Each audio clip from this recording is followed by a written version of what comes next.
ओम विघ्नेश्वराय वरदाय सुरप्रियाय लंबोदराय सकलाय जगद्दिताय नागायनाय सुतयज्ञ विभूषिताय गौरीसुताय गणनाथ नमो नमस्ते। या श्री स्वयं सुखितिनां भवने स्वलक्ष्मी पापात्मनां कृतिदयां हृदये सुबुद्धि श्रद्धा सदां कुलजन प्रभवस्य लज्जा तां त्वां नतास्म परिपालय देवी विश्वम। नमस्कार, स्वागत है आपका। आज की आचार्य वाणी में मीन राशि वालों की हम बात करेंगे। मीन राशि वालों के लिए सितंबर का आरंभ काल ग्रह नक्षत्रों के दृष्टिकोण से कैसा बनता दिखाई दे रहा है।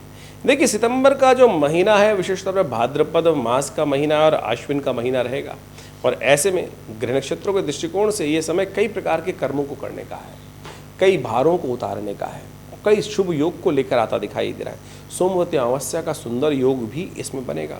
साथ साथ ग्रह नक्षत्रों की चाल भी परिवर्तन के योग बनेंगे। इसके साथ साथ आपकी यदि राशि में बात करें मीन राशि वालों के लिए, तो ऐसे में आपके केंद्र के जो दो भाव हैं जिसमें उनके स्वामी बुध है, वो भी परिवर्तन का योग बना रहे हैं।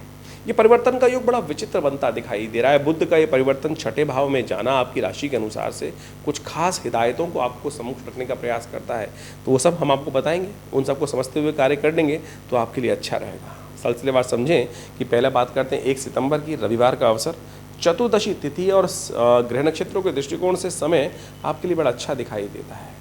आपके ग्रहयोग इस दिन के लिए ऐसे बन रहे हैं कि जो आप करेंगे ना, जो आपके बारे में कोई नेगेटिव सोचेगा तो वो भी अपने नुकसान को कराएगा। इसलिए आप अपनी चाल में मस्त होकर काम करने का प्रयास करें। आपके लिए समय अच्छा दिखाई देता है। किसी बहुत ज़्यादा प्रपंच में फंसने की ज़रूरत नहीं है। अपनी चाल में मस्त रहे थे, हाथी चल बाजार में, तो उस बात का ध्यान रखते हुए कार्य करेंगे तो अच्छा रहेगा। लेकिन एक बात को समझें कि इस दिन भद्रा है, करीब करीब नए कार्यों को आरंभ करने से बचना चाहिए। पूरे दिन ही भद्रा रहेगी, करीब करीब शाम को 4:30 बजे तक। ये भद्रा का दोष बड़ा विचित्र होता है, और विशेष तौर पर कहा जाता है कि इसमें कोई कार्य आरंभ कर दो तो उसमें विघ्न आगे आने वाले समय में पीछे नहीं छोड़ते हैं, तो ध्यान रखते हुए कार्य करना चाहिए। और ऐसे समय में किया हुआ कार्य को आरंभ करना तो कहा जाता है कि फिर वो कई प्रकार की समस्याएं उत्पन्न करता है, तो इससे बचना चाहिए। नए कार्यों को, बड़े कार्यों को करने से बचना चाहिए। आश्लेषा और मघा नक्षत्र भी बन रहे हैं इस दिन, विशेष तौर पर जो एक दिन पहले से आरंभ हो गए थे और 2 तारीख तक रहेंगे। तो ऐसे में जो नक्षत्र में जन्म ले रहे हैं बच्चे नए, उनके मूल शांति अवश्य तुरंत कराने का उनके माता पिता को प्रयास करना चाहिए। नहीं तो फिर बेकार पूरे परिवार और जीवन में, बच्चे के जीवन में कष्ट होने के योग बनते रहते हैं। जिन्होंने पहले इनके जन्म हुआ है इसमें और उन्होंने नहीं कराई है मूल शांति, उनको भी करा लेनी चाहिए। 27 दिन तक मूल मंत्र का जप 1000 रोज नित्य प्रति कर आप इस भयावह कष्ट से दूर हो सकते हैं। 2 तारीख का यदि हम बात करें, अद्भुत दिवस, बहुत अद्भुत दिवस है, बहुत सुंदर योग है। और ये वो काल है कि ये योग है कि जिसको बहुत लोगों ने अपने जीवन में सोचा कि हमको प्राप्त हो जाए, लेकिन नहीं आया। इस कलयुग के अंदर बार बार वो योग बनता है, लोग इसकी महत्ता को नहीं समझते हैं। सोमवती अमावस्या, उस दिन सोमवार है और साथ साथ अमावस्या है जो पूरे दिन विद्यमान रहने वाली है, सूर्योदय से लेकर अगले दिन तक भी चलने वाली है। तो सोमवती अमावस्या का सुंदर योग बन रहा है और ये आपके लिए बड़ा कल्याणकारी योग है। चंद्रमा परिवर्तन करके सिंह राशि छठे भाव में चले गए हैं। थोड़ा स्वास्थ्य का ध्यान रखने की ज़रूरत है। थोड़ी वीकनेस शरीर में रहती दिखाई देगी, अननेसेसरी का थोड़ा उबाऊपन, मौसम भी थोड़ा वीक होता दिखाई दे रहा है आपकी राशि के अनुसार से। पुण्य कार्य करें, सेवा भाव करने का प्रयास करें, शंकर की उपासना करने का प्रयास करें, दान पुण्य तर्पण पितरों के निमित्त कुछ करने का प्रयास करें। ये बहुत सुंदर दिवस है। पुण्य जगाएं, कष्ट को भगाएं, ये अच्छा उपाय अवश्य करके कष्ट को दूर कर सकते। शास्त्र में कहा गया है कि सोमवती अमावस्या के दिन तीर्थ में जाके स्नान करना चाहिए, ब्राह्मणों को भोजन कराना चाहिए, अपने पितरों को तर्पण करना चाहिए। ये एक ऐसा भार है जो पता नहीं कब कब फिर जीवन में कष्ट करने के योग बनाता रहता है, और अज्ञानता में लोग समझ नहीं पाते हैं कि हमारा ग्रह भी सब ठीक चल रहा है, समय भी ठीक चल रहा है, लेकिन फिर भी हम तरक्की क्यों नहीं प्राप्त कर रहे हैं। ये पितरों का जो दोष ऋण होता है वही कारण होता है। तो ये योग उससे सब प्रकार से निवृत्ति का योग देगा आपको, अवश्य करेगा, इसका लाभ लीजिएगा। 3 तारीख यदि हम बात करें, मंगलवार का अवसर, अमावस्या तिथि इस दिन भी विद्यमान है। करीब करीब 3 घड़ी तक रहेगी, करीब यानी करीब आप ये मान के चलें कि 1.5 घंटे के आसपास का योग है सूर्योदय के बाद से। तो उस दिन अमावस्या, मंगलवार और अमावस्या का योग भी बन गया है। और इन दिनों मंगल बड़ी विचित्र स्थिति में चल रहे हैं आपके। ये मंगल जो है ना, थोड़ा सा आपको एकाकी भाव, दुनिया को सीख देने का प्रयास कर रहे हैं आप, लेकिन खुद अपनी अच्छी बातों को, जो सही बातें हैं उन पर अमल नहीं कर रहे हैं, ऐसा योग बना रहे हैं। हमने एक अलग से वीडियो बनाया था, बहुत विशेष वीडियो था, लोगों ने शायद सुना नहीं, कुछ ने सुना नहीं होगा, तो जिन्होंने आप देख रहे हैं वो सुन सकते हैं जाकर। हमारा एक वीडियो था जिसमें मंगल परिवर्तन का योग बना रहे थे, करीब करीब 26 अगस्त से लेकर 20 अक्टूबर तक। ये आपके लिए बहुत ज़रूरी है सुनने वाला, क्योंकि मंगल जो परिवर्तन का योग बनकर आपकी राशि के अनुसार से बने हुए हैं, यहाँ पर ये विशेष तुक दे रहे हैं कि अकेला चना भाड़ नहीं पूछता। आप थोड़े ओवर विशेष तौर पर रिएक्टिव हो जाएंगे इन दिनों। अकेला चलने के सब काम करने के, मैं कर लेता हूँ, अकेला सब कुछ कर लेता हूँ, ऐसा कर लेता हूँ, और अपने अड़ियल पने के कारण से, अड़ियल स्वभाव के कारण, गलत नहीं होगा, सत्य को बिल्कुल अनुसरण करना चाहिए। आप अपने धर्म से अडिग रहेंगे, बिल्कुल रहेंगे, लेकिन कई बार क्या होता है, सत्य जो है अपनी गर्दन भी कटवा देता है। ऐसा जो अपना जो विशेष तौर पर अपने हमारे सिद्धांत होते हैं, बहुत ज़्यादा सिद्धांत अड़ियल बन जाते हैं। तो ऐसा ध्यान रखिएगा, ये करीब करीब कुछ दिन का समय है, तो सावधानी के साथ समझते हुए कार्य करने का प्रयास करें। मंगल का उपाय बहुत ज़रूरी है। हनुमान जी का स्तवन करें, मंगलवार का दिन भी है, अमावस्या की तिथि भी है, तो एक घड़ी में ही लाभ के योग बन सकते हैं। कहा गया ना तुलसी बाबा ने, एक घड़ी आधी घड़ी आधी से पुनियाद, तुलसी संगत साथ की हरे कोट अपराध।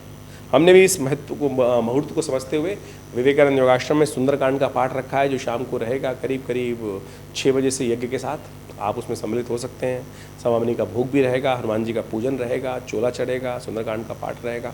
आप भी अपने स्थान को आरक्षित करने के लिए फ़ोन नंबर जो है उन पर संपर्क साध सकते हैं। 4 तारीख की बात कर लेते हैं, 4 सितंबर की, और राशि जो है हम 4 मीन के बारे में बात कर ही रहे हैं। बुधवार का अवसर है, प्रतिपदा तिथि है इस दिन, भाद्रपद मास का शुक्ल पक्ष आरंभ हो रहा है, ग्रह नक्षत्रों का परिवर्तन का योग बन रहा है। चंद्रमा जो है परिवर्तित होकर आपके सप्तम भाव में जा रहे हैं, और बुध परिवर्तित होकर 11 बज के करीब करीब 20-22 मिनट पर वो आपके छठे भाव में जा रहे हैं। ये परिवर्तन बहुत विशेष रहेगा। एक तो उत्साह का उदन करेगा, लेकिन साथ साथ दूसरा परिवर्तन जो है थोड़ा फक्कड़ भी बनाएगा आपको। बने बनाए काम पर लात मारने के योग बन सकते हैं, ध्यान रखते हुए कार्य करें। कुछ दिन अभी आपको बहुत ज़्यादा, एक तो मंगल चतुर्थ में चल रहा है, बुध महाराज छठे भाव में चल रहे हैं, और साथ में बाकी ग्रहों का युवा योग जो है, गुस्सा आपका छठे आसमान पे चल रहा है। तो ध्यान रखते हुए कार्य करें भैया, बहुत जल्दी गुस्सा होकर बने बनाए काम पर लात मार के आ जाएंगे। कई बार ये योग आने वाले 20-25 दिन तक परेशान करेगा, नहीं तो ध्यान रखिएगा, बहुत ज़रूरी है इसका उपाय करना, बहुत ज़रूरी है। देखिए कई बार होता है ना कि बाद में हम विचार करते हैं, ज्योतिष यही बात समझाने का प्रयास करता है कि इन दिनों ग्रह नक्षत्रों का योग जो आपके लिए बन रहा है, इस प्रकार का बनता दिखाई दे रहा है, ध्यान रखते हुए कार्य करने की ज़रूरत है। इस दिन एक और बहुत सुंदर योग बन रहा है, जिसका पूरे साल इंतज़ार किया जाता है, और वो है भाद्रपद मास की द्वितीया के दिन चंद्र दर्शन का। थोड़ी देर के लिए चांद उदय होता है, और कहा जाता है कि इस चांद को यदि देख लें तो कीर्ति का योग बन जाता है, सफलता का योग बन जाता है, आपके ओरा के अंदर एक नई कांति प्राप्त हो जाती है। जो कोई आपके जीवन में, हम कई बार काम कर रहे होते हैं अननेसेसरी, हमने कोई दोष किया भी नहीं, गलत किया भी नहीं, फिर भी हमारे माथे पर वो कलंक का टीका लग जाता है। उस कलंक से बचने के लिए चांद है, अवश्य दर्शन कीजिएगा इस दिन चांद को। चांद दर्शन करने के बाद, यानी 4 तारीख की शाम को जो चांद उदय होगा ना, वो कलंक से आपकी रक्षा कवच की तरह काम करने का प्रयास करेगा, और आपके जो दोष हैं उनको भी हरेगा। ये बहुत सुंदर चांद है, इसका दर्शन अवश्य करना चाहिए। कहा जाता है कि चौथ के चांद से 2 दिन पहले जो भाद्रपद मास के चौथ का चांद होता है, वो कलंक लगाता है, और ये चांद दोष से निवृत्ति देता है। तो गलती से अगर उस दिन चांद का दर्शन हो गया, तो उससे पहले यदि दूज का चांद देख रखा हो, तो कहा जाता है उसका दोष नहीं लगता है। तो अवश्य इस चांद को देख लीजिएगा, और माता पिता गुरुजन का आशीर्वाद, गौ पूजन करके यदि आपने पूर्ण कार्य कर लिया तो बहुत सुंदर रहेगा आपके लिए। 5 तारीख यदि हम बात करें, बृहस्पतिवार का अवसर, द्वितीया तिथि इस दिन विद्यमान है। ग्रह नक्षत्रों के दृष्टिकोण से आपकी राशि के अनुसार से जो योग बन रहा है, वो आपके लिए अच्छा बन रहा है, तरक्की देने के योग बनाएगा, लाभ के योग बनाएगा। ग्रह नक्षत्र बिल्कुल लाभ के योग बन रहे हैं, लेकिन बस क्रोध को कंट्रोल करना है आपको, अननेसेसरी क्रोध से बचना है। इसलिए आवश्यकता है कि दुर्गा जी की आराधना करें। इन दिनों खास तौर पर आपके ग्रह योग दिखा रहे हैं, और हमने मीन राशि वालों को कई बार बताया भी है, अवश्य दुर्गा पूजा करें, नित्यपति पूजा करें। भगवती के मंत्र से, भगवती के स्तवन से, भगवती के यज्ञ से आपकी किस्मत जाग सकती है। ये वर्ष 12 वर्ष बाद ऐसा योग आपके लिए बन के आया है मीन राशि वालों, और इस समय को लात मत मारिएगा, बिल्कुल ध्यान रखते हुए कार्य कीजिएगा। नवरात्र आ रहे हैं, अपने लिए दुर्गा पूजा, दुर्गा यज्ञ, मैं तो कहूँगा नित्यपति करें। ये वर्ष 12 वर्ष बाद ऐसा समय आपके लिए आया है, तो ऐसे में यदि इस वर्ष को आप चाहते हैं, अभी तो टाइम आधा साल निकला है, और अभी मई तक ये यहीं ऐसे ही योग बनने वाला है, तो ऐसे में नित्यपति दुर्गा पूजा, ऐसे में नित्यपति दुर्गा जी का यज्ञ करिए, करवाइए, और चमत्कार देख लीजिए। इस बात का ध्यान रखते हुए कार्य करेंगे तो बहुत अच्छा रहेगा। बाई चांस ये योग दिखाई देगा हमको, इसलिए हमने आपको बता दिया मीन राशि वालों, नहीं तो फिर भूल जाओगे, निकल जाएगी समय बात। बात कर लेते हैं 6 सितंबर की, शुक्रवार का अवसर, तृतीया तिथि है और ग्रह नक्षत्रों के दृष्टिकोण से समझें आपके लिए योग बड़ा अच्छा बना हुआ है। कार्यों में तरक्की करने का अवसर मिलेगा, लेकिन केवल अपनी अपनी ना चलाएं, शांति के साथ सबको साथ लेके चलें। अकेला चना भाड़ नहीं भूजता, इस बात का हमें ध्यान रखना चाहिए। ग्रह नक्षत्रों के दृष्टिकोण से कई बार क्या होता है कि हम अपनी अपनी ढाकते रहते हैं, लोगों की संसार की सुनते नहीं है, तब निश्चित तौर पे कष्ट में फंस सकते हैं। इस बात का ध्यान रखें। वराह जयंती है इस दिन, शुक्रवार के दिन वराह जयंती का सुंदर योग बन रहा है। भगवान शालिग्राम जी का सुंदर पूजन करें, थोड़ा चरणामृत उनका ग्रहण करें। कहा गया है ना, अकाल मृत्युहरणम सर्वव्याधि विनाशनम विष्णु पादोत्कम पित्वा पुनर्जन्म न विद्यते। ये भगवान नारायण की स्तवन करने के बाद, पूजन करने के, उनका चरणामृत करने से इतनी चीज़ें प्राप्त हो जाती हैं। अकाल मृत्युहरणम सर्वव्याधि विनाशनम विष्णु पादोत्कम पित्वा पुनर्जन्म न विद्यते। सोचिए कितनी बड़ी वाक्य बात लिखी है। लोग विश्वास नहीं करते हैं, लेकिन सत्य है बिल्कुल। इसको करना चाहिए। भगवान का पूजन करने के बाद जो उनका चरणामृत मिला उसको एक आचमनी में लेकर फिर बड़ी श्रद्धा के साथ जो ग्रहण करते हैं उनके समस्त कष्ट दूर हो जाते हैं। शास्त्र में वर्णित रवि योग नाम का योग बन रहा है, जो नए कार्यों का आरंभ करने के लिए अच्छा अवसर दे रहा है। करीब 9:24 से आरंभ होगा और रात शाम तक विद्यमान रहेगा। 7 तारीख का अवसर शनिवार है, उस दिन चतुर्थी तिथि है और शनिवार और चतुर्थी का योग बड़ा अद्भुत माना जाता है। गणेश चतुर्थी है, भगवान गणेश का जन्म दिवस है। ग्रह नक्षत्रों के दृष्टिकोण से ग्रह नक्षत्र थोड़े परिवर्तन की तरफ चले गए हैं। चंद्रमा आपके अष्टम भाव में चले गए हैं। थोड़ा मन को ऐसा दिखेगा, थोड़ा बंधन मन महसूस करता दिखाई देगा। कई कार्यों में लगेगा थोड़ा सा पता नहीं क्या, मन ही नहीं करेगा काम, बहुत ढीले ग्रह योग बनते दिखाई दे रहे हैं। थोड़ी कमजोरी, टांगों में दिक्कत, कई प्रकार की समस्याएं आपके साथ होती दिखाई दे रही है। संसार से विरक्तता मन में भाव दिखाई देगा, लेकिन सुंदर अवसर है। शनिवार और चतुर्थी का योग है, गणेश चतुर्थी का योग है, खास योग है। ऐसे में कहा जाता है कि अगर यदि शनि को अनुकूल कर लें, आपके शनि इन दिनों वैसे ही 12वें भाव में बैठकर स्वग्रही होकर वक्री स्थिति में बैठे हुए हैं, जो थोड़ा सा ढीला चल रहा है, तो ऐसे में उसको ठीक करने का समय है। शनिवार के दिन चतुर्थी का है, तो विशेष तौर पर गणेश जी की मूर्ति पर सिंदूर अर्पित करने का प्रयास करें। ये बहुत सुंदर उपाय है, शास्त्र में वर्णित। महाराष्ट्र में जाएंगे तो आप बहुत सारे देखेंगे गणेश जी की मूर्ति पर भी, जैसे हनुमान जी की मूर्ति पर सिंदूर चढ़ता है, ऐसा गणेश जी की मूर्ति पर भी चढ़ता है सिंदूर। और इस बात का ध्यान रखें कि कारण है उसका। कहा जाता है कि शनि जब गणेश जी का दर्शन करने गए, जब गणेश जी की उत्पत्ति होने पर सब देवता दर्शन करने जा रहे थे, शनि भी पहुंचते हैं, लेकिन शनि दृष्टि नहीं डाल रहे थे। कहा जाता है रो पड़े भगवान के समक्ष जाकर। भगवान ने पूछा क्यों रोते हो शनि? तो कहा महाराज मेरी दृष्टि का दोष है, मैं जिस पर भी दृष्टि डालता हूँ उसका क्षय हो जाता है।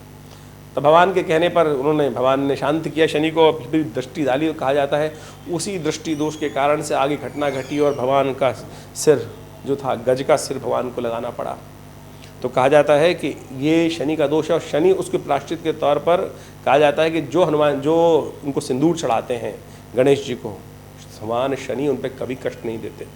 तो इसलिए इस सुंदर योग पर ये उपाय भी अवश्य कर सकते हैं, क्योंकि शनि इन दिनों आपके अच्छे नहीं चल रहे हैं। आपकी राशि के अनुसार से 7.5 का योग बन रहा है। ये अवश्य उपाय कीजिएगा। देखिए बड़ा सुंदर है, बहुत सारे लोग बताते नहीं इस उपाय को, हमने आपको बताया। कष्ट निवृत्ति करने के लिए ये उपाय अवश्य करने का प्रयास करें। एक बात और, कलंक चतुर्थी है इस दिन, चंद्र दर्शन का दोष है। भगवान कृष्ण ने भी दर्शन कर लिया था।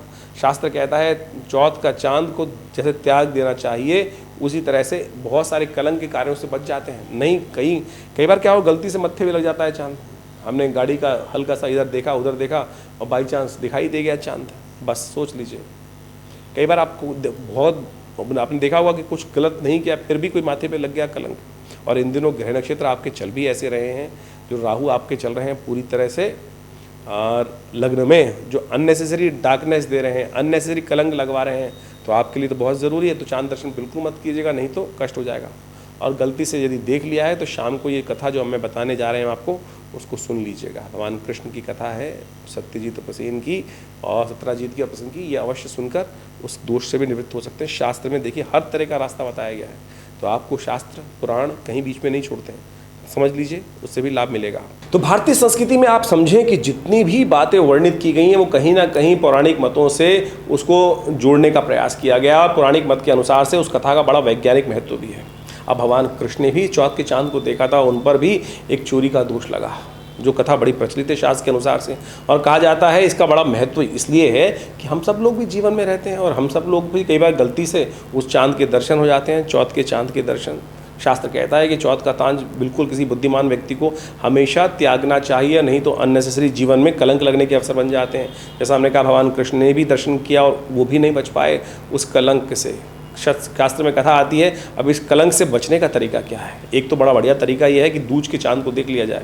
इसी महीने में जो दूज का चांद दिखाई देता है उसको दर्शन कर लेने से फिर चौथ के चांद का दोष नहीं लगता। एक कथा और है, अब चंद दर्शन कर लिया, दूज का चांद देखा नहीं था तो क्या करें।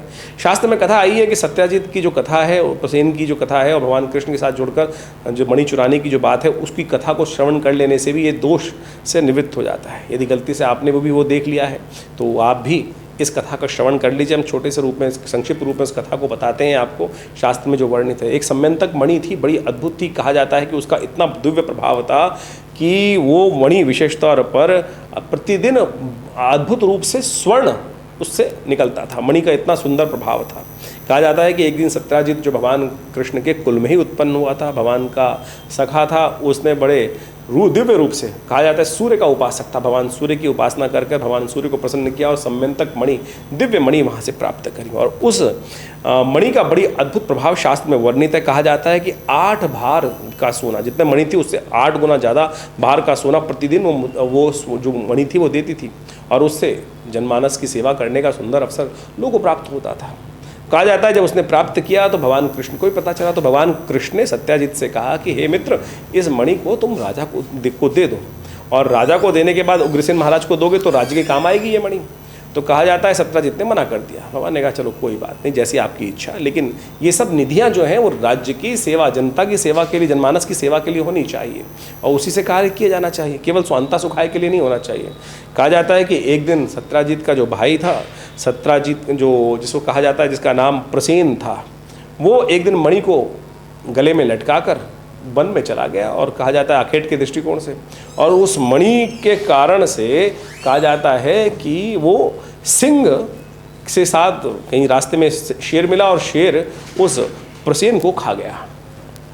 और कई दिन तक जब प्रसेन नहीं आया तो सत्याजित ने पूरे राज्य में इस बात को कहा कि भगवान कृष्ण ने वो मणि चुरा ली है। सत्याजित के इस आरोप से भगवान को सब लोगों ने कहा, क्योंकि मेरे को खुद कहा था भगवान कृष्ण स्वयं इस मणि को चाहते थे, और जब मैंने नहीं दी तो भगवान ने मेरे भाई को मार दिया। और जब भगवान पे ये कलंक लगा, क्योंकि चतुर्थी का चांद था, ये कहीं भी निषेध नहीं हो सकता है।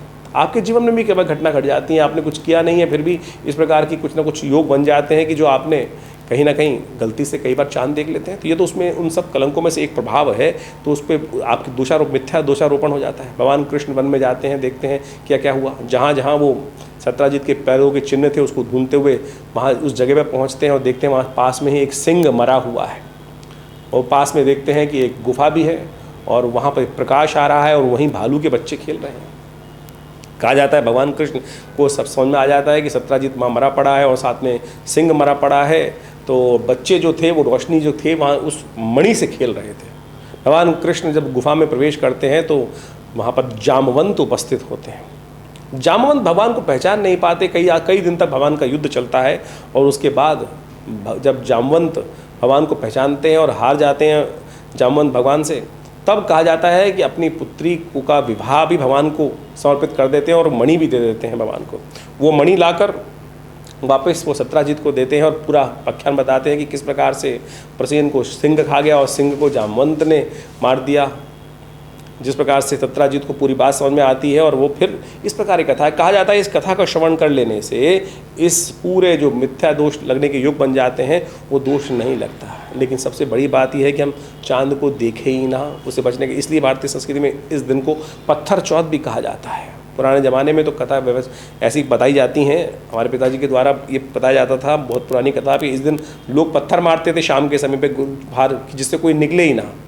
ये सत्य मान लीजिए दोष लगता है। तो हमारे जीवन में कई बार ऐसी घटना घट जाती हैं कि जो हम गलत भाव से किसी का अनहित नहीं भी करना चाहें तब भी वो कलंक मिथ्यारोप लग जाता है। तो उससे बचने के अनेक रास्ते शास्त्र में बताए गए हैं। तो इन सब चीज़ों को समझना चाहिए और उससे कहीं ना कहीं भगवान आपकी रक्षा भी करने की योग बना देते हैं। तो मीन राशि वालों 8 तारीख का बाद भी समझ लीजिए ग्रह नक्षत्रों का प्रभाव आपके लिए कैसा रहेगा। रविवार का अवसर, पंचमी तिथि उस दिन है और ग्रह नक्षत्रों में राहु का परिवर्तन का योग बन रहा है। राहु महाराज परिवर्तित होकर जो जा रहे हैं वो जा रहे हैं उत्तरा भाद्र के तृतीय चरण पर और हस्त नक्षत्र के प्रथम चरण पे चले जाएंगे केतु। ये परिवर्तन जो बहुत विशेष है, इन दिनों राहु लग्न में, केतु सप्तम में चल रहे हैं और ये आपके लिए थोड़ा सा अननेसेसरी कहीं ना कहीं कष्ट देने के योग बना रहे हैं। तो नित्य प्रति राहु का मंत्र जप करें, हो सके तो विशेष तौर पर राहु का मंत्र जब तो अवश्य करना चाहिए। थोड़ा बिल्लियों को दूध डाल दिया कीजिए, ये उपाय अवश्य करने का प्रयास कीजिए, क्योंकि ये जो परिवर्तन है राहु का ठीक नहीं है।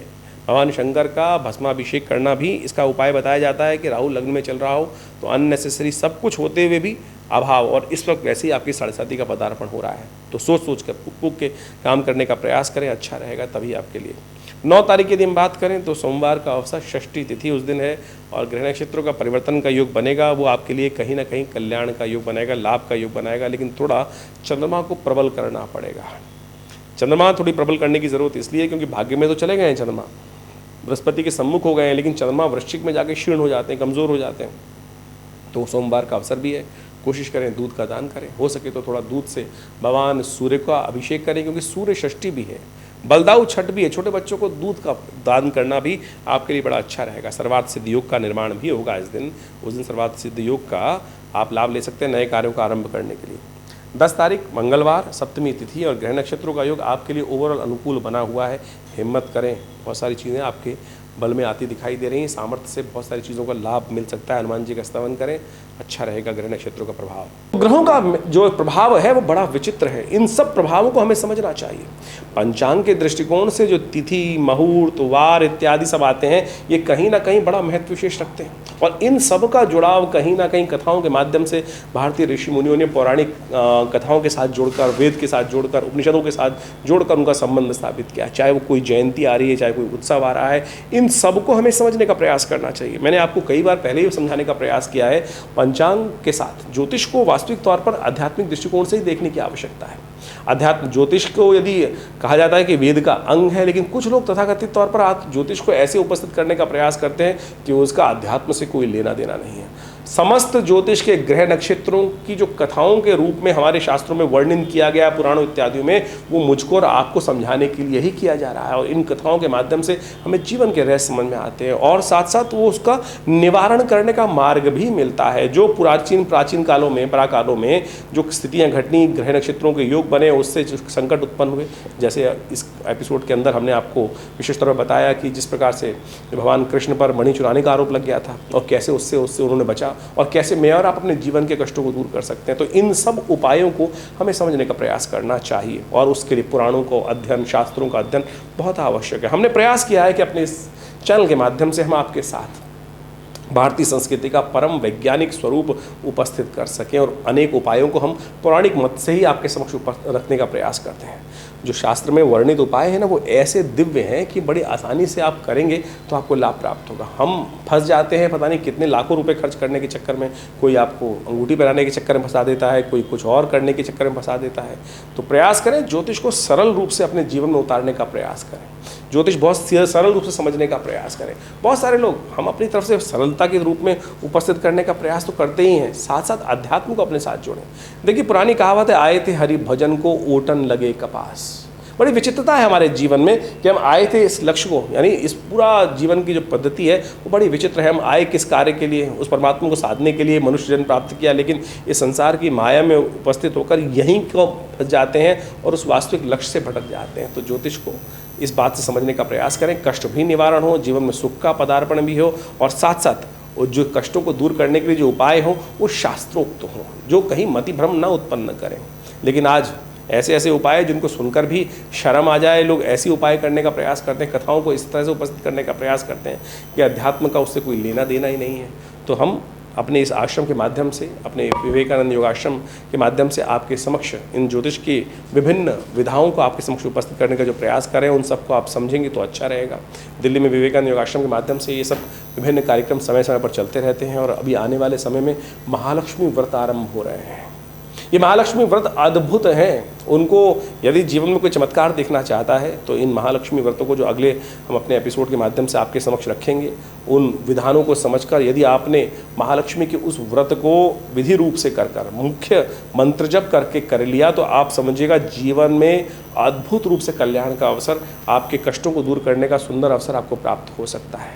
मुहूर्त पंचांग जो बताता है ना, वो मुहूर्त बताता है। और मेरे अनुसार से हम इसको ऐसा समझ सकते हैं कि ये मुहूर्त जो है वो विशेष तौर पर आपके कष्टों को निवारण करने का, पुण्यों को उदय करने का वो एक सरल मार्ग है, जिसमें जो आप कर्म करोगे उसका कई गुना अधिक प्रभाव आपके जीवन में उत्पन्न हो जाएगा। और यदि हमने कष्टों को बहुत जल्दी भगाने के लिए, जो अपने जीवन के संघर्षों को दूर करने के लिए रास्ता उस मुहूर्त के अनुसार से, पंचांग के दृष्टिकोण से, ज्योतिष के विज्ञान को समझते हुए अपना लिया, तो आप समझ लें जीवन के कष्ट बहुत जल्दी से दूर हो सकते हैं। बहुत जल्दी से कष्टों को दूर करने के लिए हम इस विधान को आपके समक्ष समय समय पर उपस्थित करते रहते हैं। और ये विवेकानंद योगाश्रम तो लगातार आप सबके लिए विभिन्न कार्य कर ही रहा है। नित्य प्रति 8 घंटे यज्ञ होता है आश्रम पर, विभिन्न समय पर विभिन्न उत्सव मनाए जाते हैं, सुंदरकांड का कार्यक्रम समय समय पर चलते रहते हैं, कथाओं के माध्यम से चलते रहते हैं। और अभी श्राद्ध भी आएंगे, उन श्राद्धों के अवसर पर आप अपने पितरों से के कष्टों से निवृत्त करने के लिए, पितरों के निमित्त अपने दायित्व को निर्वाह करने के लिए विभिन्न यज्ञ इत्यादि, विभिन्न आपके जीवन में जन्मोत्सव चल रहा है, कुछ और कार्यक्रम चल रहे हैं, उन सब की सेवाओं के लिए भी विभिन्न पुण्य कार्य आश्रम के साथ जुड़कर कर सकते हैं। और आश्रम के संपर्क के नंबर्स जो नीचे दिए गए हैं उन सब पर जुड़कर आप हर रविवार को होने वाले यज्ञ में भी आश्रम में पधार सकते हैं, जो सुबह करीब 8 बजे से लेकर करीब 10 बजे तक भंडारे के साथ चलता है।